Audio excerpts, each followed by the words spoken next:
समय नेशनल देखने वाले तमाम दर्शकों का मैं मेरे इस खास पेशकश में एक बार फिर स्वागत करता हूं। पिछले कई दिनों से वन विभाग में चल रहे फॉर्म भरने के लेकर जो नामांकन चल रहा है या जो प्रक्रिया है उसके ऊपर लगातार जो कवरेज है वो समय नेशनल ने दिया है।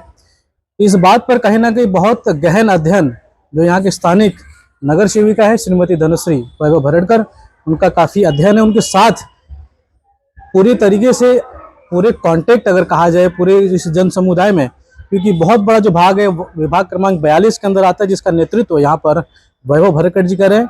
मेरी इस खास मुलाकात में वैभव जी आपका स्वागत है। शुरुआत करते हैं पहले सवाल की ओर, क्योंकि एक आस की जो ऊर्जा है वो लोगों में जगी है। सम्माननीय एकनाथ शिंदे जी के उस बयान के बाद कहीं ना कहीं वन विभाग पूरी तरीके से चर्चा का विषय बन चुका है। अचानक ही 10 दिन की मुद्दत मिली, लोगों को फॉर्म भरने का एक न्योता दिया गया। उस प्रक्रिया के बारे में थोड़ा जानना चाहेंगे, क्योंकि लोग जो है आपको पता है कई वर्षों से उस घर की तलाश में आस लगा के बैठे हैं।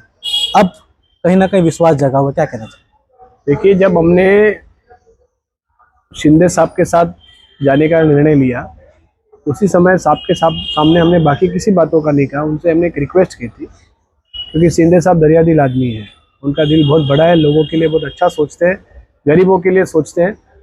उनसे जब भी मेरे फेसबुक पे भी आप देखेंगे तो आपको मिलेगा। आज भी मैंने साहब को स्टेज पे कहा था, मला काही नाही पाहिजे, आम्हाला फक्त या आमच्या गरिबांना घरे मिळाली पाहिजे। 20-25 वर्षाचा संघर्ष संपला पाहिजे, त्यांना मूलभूत सुविधा मिळाल्या पाहिजे, त्यांना घरे मिळाली पाहिजे, यासाठी मी आज तुमच्याकडे आलो है। और मानना पड़ेगा उनको इस बात को। उन्होंने उधर स्टेज पे कहा था कि अभी तक किसी ने इस विषय की तरफ उस तरीके से नहीं देखा, पर अभी आम्ही निर्णायक भूमिका घेऊन देवेंद्रजींनी आम्ही सगळे मिळून, तेव्हा तभी वो मुख्यमंत्री थे, तर देवेंद्रजी आणि आम्ही सगळे मिळून या विषयावरती योग्य निर्णय घेऊन लवकरात लवकर वैभव आपल्या इकडचे पुनर्वसन आम्ही करणार। आणि विधानसभा के समय भी उन्होंने कहा कि ऐसे अधिवेशन में प्रोसेस हो गया। और अभी जब कॉरपोरेशन का चुनाव चल रहा था तब ये रिक्शा स्टैंड पर साहब ने कहा कि अधिवेशन में भी हमने ये विषय को क्लियर किया है कि हम लोग यहाँ के वन क्षेत्र के लोगों का, आदिवासी पहाड़ों का पुनर्वसन हम कर रहे हैं। और ये बहुत अच्छी बात है, सुखद विषय था। और उस दिन से ये मैं तो रोज पीछे लगता हूँ, कुछ हुआ तो फिर वो कैसे करके लेगा। तो साहब ने जब कहा था कि जल्दी होगा, पर उस समय में इलेक्शन का पीरियड था, वो करना गलत था। इलेक्शन के बाद ताबड़तोड़ इस प्रोसेस को शुरुआत हुई है और बहुत अच्छे तरीके से लोगों ने उसके अंदर अपनी भूमिका निभाई है। सबने अपने डॉक्यूमेंट्स जमा किए। अगर आज 24 तारीख को आप देखोगे, अभी तक तो मेरे ख्याल से 70% लोगों ने अपना काम पूरा कर दिया है। तो कहीं ना कहीं प्रयास रहा था समय नेशनल का, जब लोग सड़कों पर रात रात सोया करते थे। आपने वीडियो भी देखा, आपने तारीफ भी की, और कहीं ना कहीं वो एक जागरूकता है, वन विभाग के अधिकारी जागे, उन्होंने टेबल को बढ़ाया। इस प्रयास में समय नेशनल का भी एक छोटा सा हाथ बार है, क्या कहना चाहिए? समय नेशनल का आभार व्यक्त करता हूँ कि उनका काम अच्छा है, किंतु उनको गलत लोग चुनते हैं और गलत इन्फॉर्मेशन देकर जगह पर बुलाते हैं। पर अच्छा है, तुम लोगों की वजह से कुछ ना कुछ तो अच्छा ही हुआ। अरुण जी ने जब आपने मुझे बताया तो सब विषय पे मैंने भी ध्यान दिया, किंतु वो कहना गलत था कि किसी ने उनको बिठाया, उनके तरफ कोई देख नहीं रहा है, किसी नगर सेवक आमदार, किसी पे लांछन लगाना गलत था। विषय ऐसा था कि 30-35 साल बाद लोगों को कुछ तो मिल रहा था, और किसी का पात्रता निश्चित करने के लिए कोई नगर सेवक और आमदार खासदार कोई काम नहीं आएगा। वो प्रशासकीय विभाग का काम है, वो अपने तरीके से करते हैं। और जो सारा कार्यक्रम चल रहा है ये फॉरेस्ट डिपार्टमेंट की ओर से चल रहा है, ये किसी नगर सेवक आमदार या खासदार की वजह से राज्य शासन का कार्यक्रम है, उनके निर्णय है, उनका तरीका है, उनके अधिकारी है, वो अपना काम करते हैं। मगर हम लोग उनकी मदद करने के उद्देश्य से जो हमसे हो सकेगा हम लोगों को करना बनता है। कुछ लोगों को तकलीफ हुई कि 2-3 दिन विषय ऐसा था कि क्रांति नगर, सावित्रीबाई फुले, काली माता नगर, आदिवासी नगर, अंबेडकर नगर, ये तीनों मोस्ट पॉपुलेशन वाले एरिया है। यहाँ पे झोपड़पट्टी ज्यादा है। 4 ये एरिया है जिसमें तकरीबन 25-50 हजार से ज्यादा घर है इन तीनों एरियाज में। तो एक ऑफिस पे उसका लोड ज्यादा आ गया।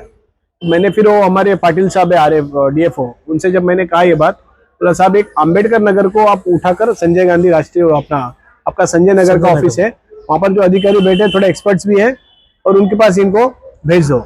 तो अंबेडकर नगर का भीड़ खत्म होते ही आपको देखने को मिला यहाँ पे लोड कम हो गया।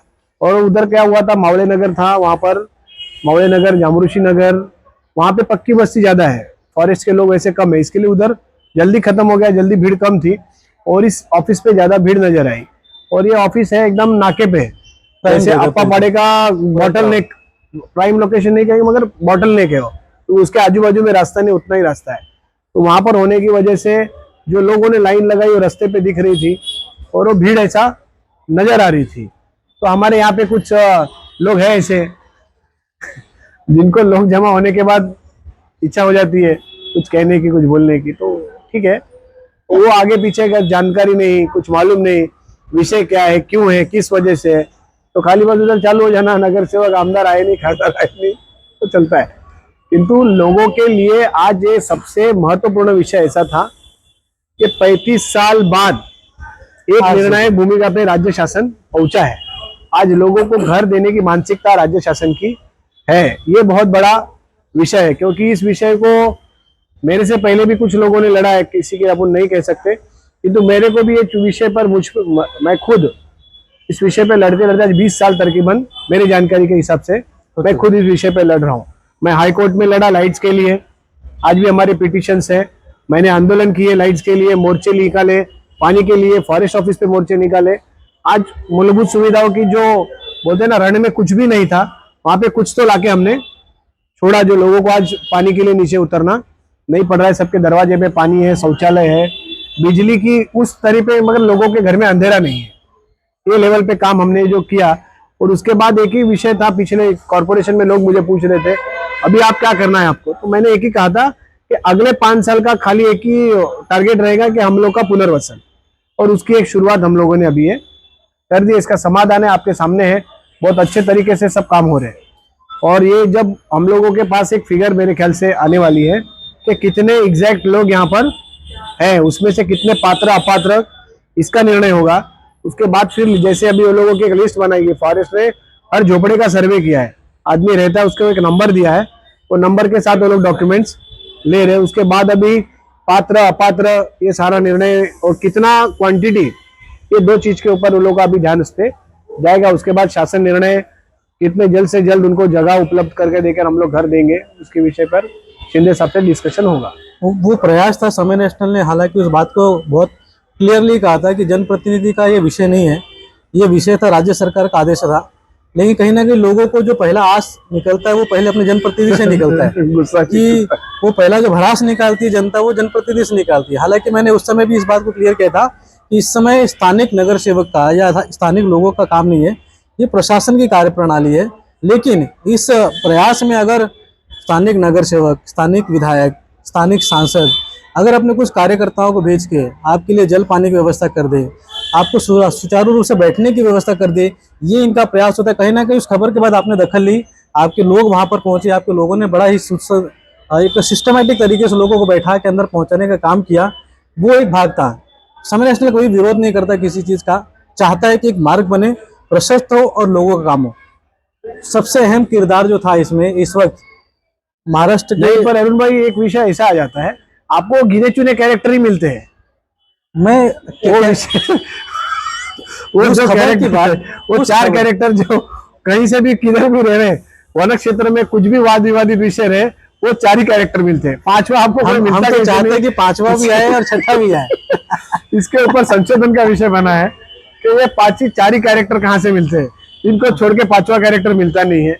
कुछ भी विषय हो जाएगा, रात को 2 बजे कैरेक्टर कैसे जागते हैं, आपको कैसे बुलाते हैं, मतलब ये खाली ढूंढते रहते हैं कि कहाँ पे हमें बोलने का मौका मिले, हम कुछ का अपने आप को कैसे प्रेजेंट करें। तो विषय आपको मैं फिर से एक बात बताता हूँ कि हमारी टीम लोगों को बैग में पानी की बोतल्स वहां पर दे रहे थे, पर क्या है 15-20 हजार घर के लोग जब आते हैं तो नहीं हो तो आप उसको देखोगे, एक के घर में 2 लोग अगर मल्टी में 30,000 लोग हो जाते हैं।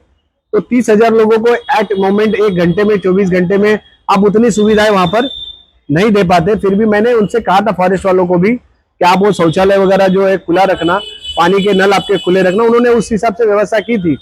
किंतु रोड पे जो दिखने में ऐसा दिख रहा था कि इतनी व्यवस्था, और लोगों ने, और आपको एक बात बताता हूँ, हमारे वन क्षेत्र में ऐसे कुछ नालायक लोग हैं जिन्होंने, जब आग लगी थी फॉरेस्ट में, हम लोग जब खिचड़ी बांट रहे थे तो खिचड़ी के ऊपर मोर्चा निकाले थे पुलिस स्टेशन में, पूरा डोंगर जल के खाक हो गया था, किसी की राजनीति चल रही थी। हाँ, कुछ भी बाम्बू भी नहीं बचा था, सब खाक हो गया था। और 5-6 दिन खिचड़ी बटने के बाद उनको ध्यान में आ रही है तो हमारा तो कुछ नाम ही नहीं आ रहा है, ये सब नाम के हाँ, लिए। तो नाम के लिए उन्होंने बताया कि खिचड़ी का पोहा, पोहा में कांदा कड़क है, उसके ऊपर उन्होंने जाके मोर्चा निकाला था। तो वो उनको हम लोग ध्यान नहीं देते सब चीज की तरफ। वही वही लोग जिन्होंने कांदा पोहा का लफड़ा किया था, वही दोनों भाइयों ने मिलकर वो फॉरेस्ट के अधिकारियों के सामने उधर दोनों भाई आपस में बहुत झूठ मारामारी किए। पब्लिक जमा हुई, उसके बाद वो अधिकारियों ने टोकन देना बंद किया। ये दोनों ही मिलके, वो हमारे पार्टी से, हमारे संगठन से, कहीं से इनका संबंध नहीं है। हर चुनाव में किसी और के साथ रहते हैं, लोकसभा में अलग, विधानसभा में अलग, कॉर्पोरेशन में अलग, ऐसे। तो ये लोगों का काम ही कुछ ऐसा है कि केवल लोगों में अफरा तफरी का माहौल पैदा करना। वो दोनों भाई आपस में मेरे 10 जाएंगे, तेरे 10 जाएंगे, झगड़ा कर लिया, आपस में मारामारी किए। वो अधिकारी बेचारे कंटाल के बोले अभी हम लोग ये टोकन का ये करेंगे नहीं, अभी आप लोग सब लाइन लगाओ। अभी इसको जिम्मेदार कौन है? यही लोग है ना। आज कुछ लोगों को ऐसा डर हो गया कि अभी हम लोग के लाइट्स का धंधा बंद हो जाएगा, हम लोग बिजली चोरी की बेच रहे हैं, दिन में हम लोग रेगुलर मीटर चला रहे, रात में हम लोग चोरी का लाइट चला रहे। तो ये जो लाइट चलाने वाले लोग हैं, उनके दिल में दर्द हो गया, तो उन्होंने रात को आपको फोन किया कि आपको अभी आकर ये माहौल देखना पड़ेगा। ये होता है, राजनीति ये करना पड़ेगा, ठीक है, उनके भी बात को हम समझते हैं, पर हर चीज ऐसा करो जिससे वैभव का नुकसान हो सके, या आप जिसको टारगेट करें उसका, आप उन गरीबों का नुकसान ना करो। मेरा कहने का मतलब इधर तक जाता है कि आप मुझ पे टीका करो, राजनीति में हम लोग को सहने की आदत है, बोलना है, सुनना है, किंतु आपकी वजह से उन गरीबों का नुकसान नहीं होना चाहिए। कुछ अधिकारी ये सब मीडिया में आने के बाद इतना चिढ़ गए कि हम अभी इस ऑफिस में बैठेंगे नहीं, और बचे 3 दिन। बोला अगर ये लोग चले जाएंगे 3 दिन में वापस एक्सटेंशन होगा नहीं होगा, पर उन्होंने जब मैंने बात किया तो उन्होंने भी एक्सटेंशन के लिए लोग तैयार है। अगर बोलता है हमारे पास जो काउंट आंकड़ा है उतने लोग अगर नहीं आए तो हम उसको एक्सटेंड कर सकते कराएंगे हम लोग। किंतु ये लोग हर बार कुछ अच्छा काम करने जाते हैं तो ये लोग उसमें विपदा बनकर आ जाते हैं, लोगों का नुकसान कराते हैं। आज 50,000 मिलने के बाद लोगों के झोपड़े खड़े हुए, पर वो 50,000 लाकर देने तक क्या हाल मेरे हुए, मैं 3 दिन सोया नहीं था खुद। ये तो मैं आपको बताऊं, और मेरा एक आदत ऐसी है कि मैं कभी कोई काम अकेला नहीं करता, वो सब सोसाइटी के एक मेंबर्स को लेके जाता हूं। मैं शिंदे साहब के पास भी जब ये आग लगी थी तब मैंने मंत्रालय में 40 लोगों को लेके गया था। सब लोग बोलते अरे 1-2 का जने या 5 जने या, बोले ना येना तो 40 लोग येना तो कोण पण नाही ना। तो 40 के 40 लोगों को पास लेके अंदर लेके, और उनके सामने चर्चा होनी चाहिए कि हम क्या करते हैं, हमारे लोगों को भी तो मालूम होना चाहिए। इसके लिए जब हम काम करते तो लोग विरोध करते, उसको वैल्यू नहीं रहता है। जब क्या काम करें लोगों को मालूम है। विरोधक की भूमिका तो विरोधक करते आ रहे, लेकिन आप अपना काम करते आ रहे।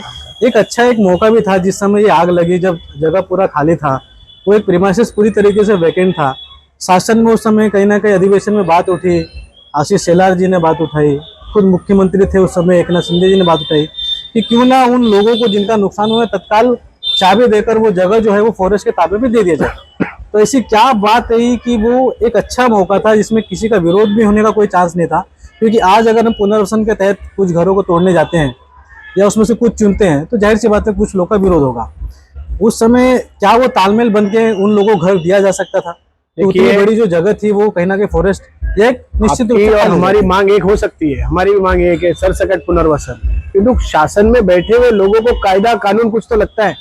कल को वन विभाग के सब लोगों का पुनर्वसन हमने कर दिया, उसमें पात्र अपात्र कुछ देखा नहीं, सबको दे दिया, तो कल को कुछ लोग ऐसे हैं, एक्टिविस्ट है, जो कल कोर्ट में जाएंगे और सरकार के ऊपर आरोप करेंगे कि आपने ये सब चीजें बिना देखे किया। आग जब लगी थी, आपको शासन के नियमों के अनुसार आग लगने के बाद उनको इतनी बड़ी मुआवजा देने का कहीं पे भी प्रावधान नहीं है, क्योंकि आग लगना ये प्राकृतिक आपदा में नहीं आता है।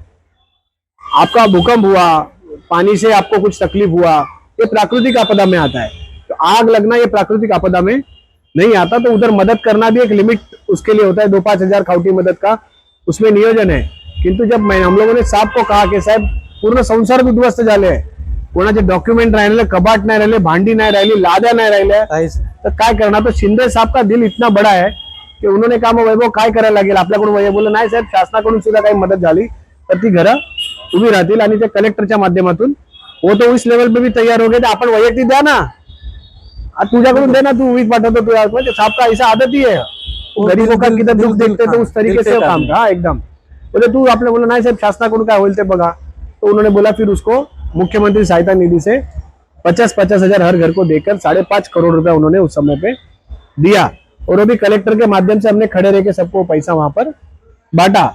उसकी वजह से उसके बाद मंगल प्रभात लोढ़ा जी आए, उनसे जब मैंने इधर सबके सामने कहा, बोले साहब अभी ये पैसा तो आ जाएगा, ये घर भी खड़े रहने चाहिए, आप ये फॉरेस्ट वालों को बोलो, आप पालक मंत्री है। उन्होंने भी बड़ा दिल दिखाया और सबका नियत अच्छा है लोगों के प्रति, तो उन्होंने कहा कि नहीं वो प्रॉब्लम नहीं करेंगे वो लोग। तो आज लोगों के वहां पर एक तरकीबन चैनल पतरे के पक्के घर वहां पर खड़े हैं। पहले प्लास्टिक के घर थे। और आपका जो कहना है कि उस समय पे ये क्यों नहीं हुआ, तो उसके पीछे का कारण ऐसा है कि हर चीज को कानून में बिठाकर तरीके से करना होता है। आपकी और हमारी भावना एक हो सकती है, पर वो कानून में भी बैठनी चाहिए। कहीं ना कहीं साफ नियत से काम हो रहे हैं, कहीं ना कहीं लोगों में एक आस जगी है। जाते जाते एक आखिरी सवाल मेरा ये होगा, क्या वन विभाग में बसे लोगों को मिलेगा उनके हक का घर? कुछ स्पष्टीकरण दे पाएंगे? शिंदे साहब पर विश्वास रखिए, 200% हमारी महायुति की सरकार इस विभाग के लोगों का पुनर्वसन अच्छे से करेगी और अच्छे घर उनको देगी, इसमें कोई दो राय नहीं है। अभी मेरे ये कहने के बाद कोई आके टाइम का आंकड़ा लेके आ जाएगा, आप कितने दिन में दे रहे, कितने दिन में दे रहे, 15 दिन में दे रहे, 20 दिन में दे रहे, 100 दिन में। देखो शासन का एक बिल्डिंग बनाने में भी उनको 2 साल लगता है, जो है हर बिल्डिंग में खड़ा होने में 21 महीना 25 महीने का टाइम रहता है, वो उतना लगता ही है। अभी तो तुम्हारा ये शुरुआत है, 35 सालों से कुछ नहीं हुआ। माँ यहाँ पर अभी एक भूमिका है कि लोगों का पुनर्वसन निश्चित होने जा रहा है, इसके लिए शासन अपने काम पर। क्या यहाँ पे क्लस्टर योजना आ ही सकती है? क्लस्टर योजना के तहत बहुत जगह पे खुद उप मुख्यमंत्री एकनाथ जी खुद शिंदे लगे साहब हुए का हैं। प्रयास है कि मुंबई ही झोपड़पट्टी मुक्त और हक का घर सबको मिलना चाहिए। मुंबई का चेहरा बदलना चाहिए, मुंबई में रहने वालों को अच्छा घर मिलना चाहिए। जो मराठी लोग हमारे मुंबई छोड़ के गए हैं, उनको फिर मुंबई में कैसे लाया जाए, ये सारे विषयों पर शिंदे साहब की पूरी टीम काम कर रही है, जिसके अंतर्गत क्लस्टर होकर यहाँ पर ज्यादा से ज्यादा घर बनाकर प्रधानमंत्री शहरी आवास योजना के तहत लोगों का यहाँ पर पुनर्वसन करने की प्रक्रिया पूरी होगी। और वो जल्द से जल्द आपके सामने बदलते मुंबई का चेहरा, बदलते झोपड़पट्टियों से बनी हुई बिल्डिंगें, बदलते रास्ते। आज हम लोग जहाँ पर बैठे, आज थाना से हमको यहाँ पर आने में 2 साल बाद 10 मिनट लगने वाला है। सीधा बोरीवली मालाड का जो टनल खुल रहा है, थाना टनल मालाड से गोरेगांव तक आ रहा है, हमारे रत्नागिरी तक, तो वहां से हमारा रास्ता कितना आसान हो रहा है। फिर कुरार विलेज से ज्यादा डिमांड हमारे अप्पापाड़ा को आने वाला है। तो ये सारी चीजें एक टेक्निकल लेवल पर साहब की पूरी टीम मेरे साथ यहाँ पर आके हमने सब सर्वेक्षण किया, हर चीज बन रहा है। और जल्द से जल्द लोगों को मुंबई में ये 3 साल, अभी कोई चुनाव नहीं है, केवल विकास के कामों को और महायुति टारगेट कर कर अच्छे से अच्छे काम और लोगों का अच्छे से अच्छे पुनर्वसन की ओर खाली काम कर रहे हैं। जी बिल्कुल, कहीं ना कहीं ये एक संधि में कहीं ना कहीं आपको भी जो आपने अभी तक संयम रखा है, उस संयम को बरकरार रखने की आवश्यकता है, क्योंकि सरकारी योजनाओं को कहीं ना कहीं अमल बजावनी करते करते कुछ समय लग जाता है। लेकिन आस जगी है, लोगों को विश्वास हो चुका है कि इस बार की सरकार में उनके हक का कुछ ना कुछ निर्णय होगा। अपने इस बेबाक बातों के लिए जाने जाते हैं वैभव बरटकर जी, मेरे इस खास मुलाकात में शामिल होने के लिए बहुत बहुत धन्यवाद। और तमाम गतिविधियों पर बनी रहेगी हमारी नज़र।